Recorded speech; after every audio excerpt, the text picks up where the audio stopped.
Assalamualaikum warahmatullahi wabarakatuh. Alhamdulillah, Allahumma salli wa sallim ala Sayyidina Muhammad wa ala alihi wa sahbihi ajma'in. Salam Pancasila, salam Bhinneka Tunggal Ika, salam Ibu Pertiwi. Yang sama-sama kita hormati, yang sama-sama kita banggakan,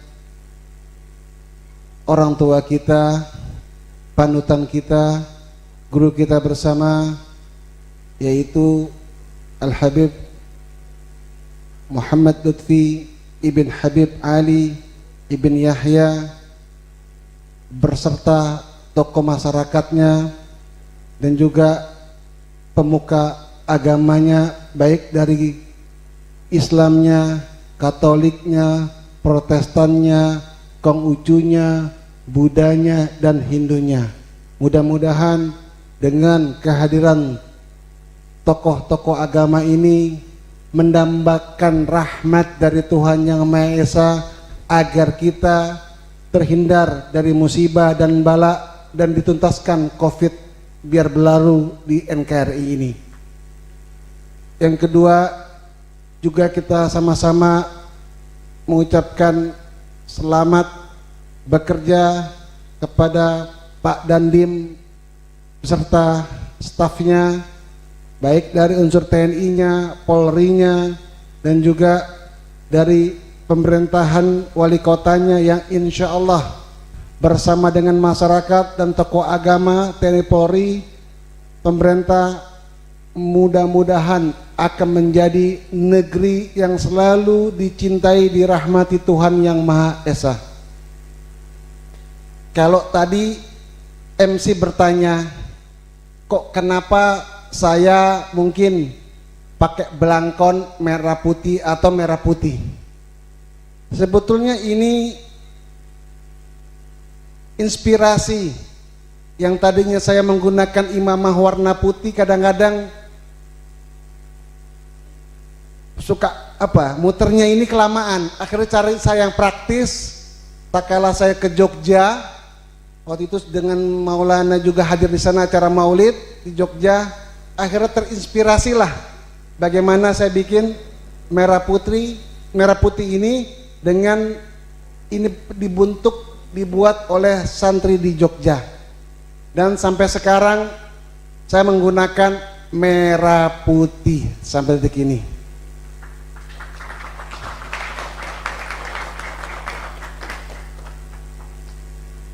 Saya cuma di sini memberikan contoh kepada terutama kita ini dari kalangan habaib dan juga WNI Keturunan Bangsa Indonesia ini yang alhamdulillah sudah menjadi warga negara Indonesia, nenek moyang kami di sini.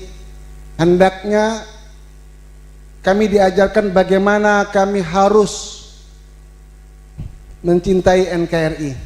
Suatu hari, ini agak kisah sedikit, Al-Habib Salim bin Ahmad bin Jindan, yaitu gurunya Maulana Habib Lutfi, itu ditanya, bagaimana kami mencintai Indonesia? Al-Mahrum Habib Salim bin Jindan, kamu tahu ibu kamu? Tahu. Kamu tahu bagaimana cara mencintai ibu kamu? Tahu. Cintai negerimu sebagaimana kau mencintai ibumu.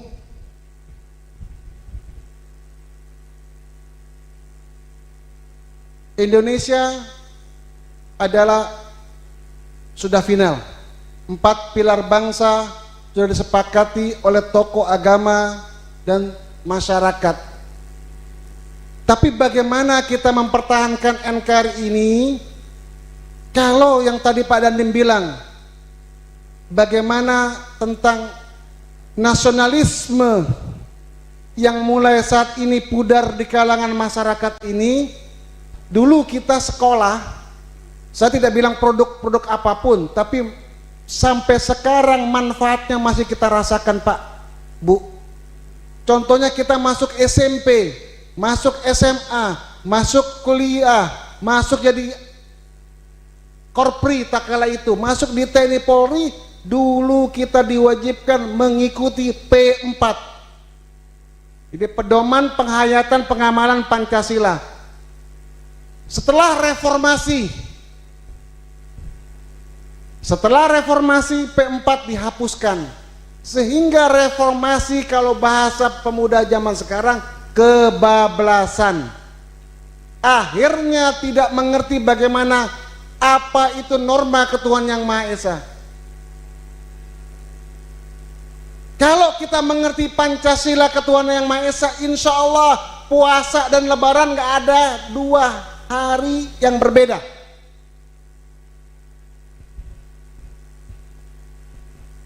Dan tidak ada gontok-gontokan antara satu sama lainnya, menghina agama lainnya, menghina Tuhan lainnya, tidak ada. Karena manusia ini disebut manusia adalah makhluk sosial. Bagaimana menjadi makhluk sosial yang baik? Yaitu menghargai ibadah orang lain. Kalau kita mau bicara flashback ke belakang bagaimana sejarah ini dibangun, jadilah lisan bagaimana penyambung lidah rakyat sesuai dengan motonya Bung Karno, mulakafnya Bung Karno, penyambung lidah rakyat.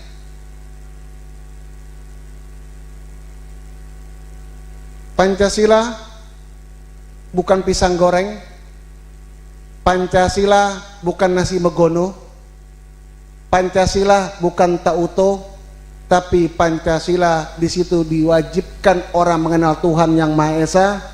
Man arafan nafsahu faqad arafar rabbahu. Siapa yang mengenal dirinya pasti mengenal Tuhannya. Siapa yang mengenal Tuhannya pasti akan mencintai anugerah yang dikasih oleh Tuhannya, yaitu Negara Kesatuan Republik Indonesia. Kalau orang tidak mengenal Pancasila, pasti ujung-ujungnya mereka akan mengganti ideologi yang sekarang pemuda-pemuda yang mengaku mengerti agama dan masuk dalam unsur-unsur mereka dengan sistem yang baru nantinya. Padahal pemerintah sudah melarangnya ini semua. Dan saya baru-baru ini juga saya sepakat, Pak, bagaimana kita tokoh agama, tokoh masyarakat, saya sepakat dan saya setuju dan saya mendukung seluruhnya penceramah, pengkhotbah yang ada di tokoh agama, di pemuka agama, hendaknya disertifikasi. Saya sepakat. Kenapa? Kalau nggak begitu banyak penceramah khotbah liar. Kalau liar artinya kesian pihak TNI-nya, kesian pihak Polri-nya, kesian juga Habib Lutfi yang tiap hari orang nanya kemari, capek aja duduknya.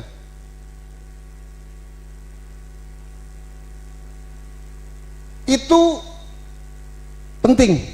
Yang kedua, kita juga minta agar Menteri Agama pun, dan kita juga tokoh ulama dan masyarakat ini dari pendetanya dan juga seluruhnya, agar bisa memantau pendidikan agama kurikulumnya, agar jangan sampai masuk ajaran intoleransi. Itu pendidikan agama. Pendidikan umumnya juga kita minta juga kepada tokoh masyarakat dan agama TNI Polri bersatu, agar nanti kurikulum umum jangan sampai dihapuskan sejarah dalam mata pelajaran dari SD sampai universitas. Karena ini ada gembosan orang-orang yang akan jadi pengkhianat NKRI. Jadi bukan pihak agama, Pak. Agama kalau nggak ada NKRI nggak akan diakui oleh negara. Contohnya kita bilang negara togut, mereka katakan kita negara togut. Tapi Indonesia memfasilitasi orang mau sholat duhur aja ada waktunya. Mau pergi haji difasilitasi oleh negara, mau umroh difasilitasi oleh negara. Kok dibilang negara togut? Kalau lo nggak suka sama NKRI, lo jangan tinggal di Indonesia. Jangan pakai KTP Indonesia, jangan pakai KTP akta kelahiran dan lain sebagainya. Nyari duit di Indonesia, nyari makan di Indonesia, masih ingin merongrong merah putih. Inilah mereka, dajjal akhir zaman. Mari, saya cuma menghimbau kepada FKUB dan tokoh-tokoh masyarakat agama, pemuka agama, yuk mari bersatu, tanamkan bagaimana cinta negara, tanamkan bagaimana Ibu Pertiwi. Jangan kita hanya asik-asik saja, dan juga kita minta kepada jamaat baik di gereja maupun tempat lainnya, dan juga di masjid-masjidnya dan lain sebagainya, rumah ibadahnya, agar bisa menjadikan persatuan dan kesatuan untuk Indonesia, agar nantinya anak generasi cucu kita ke depannya kita lihat, oh alhamdulillah kerukunan di tanah air yang kita cintai ini masih bisa jadi panutan untuk generasi kedepannya. Assalamualaikum warahmatullahi wabarakatuh.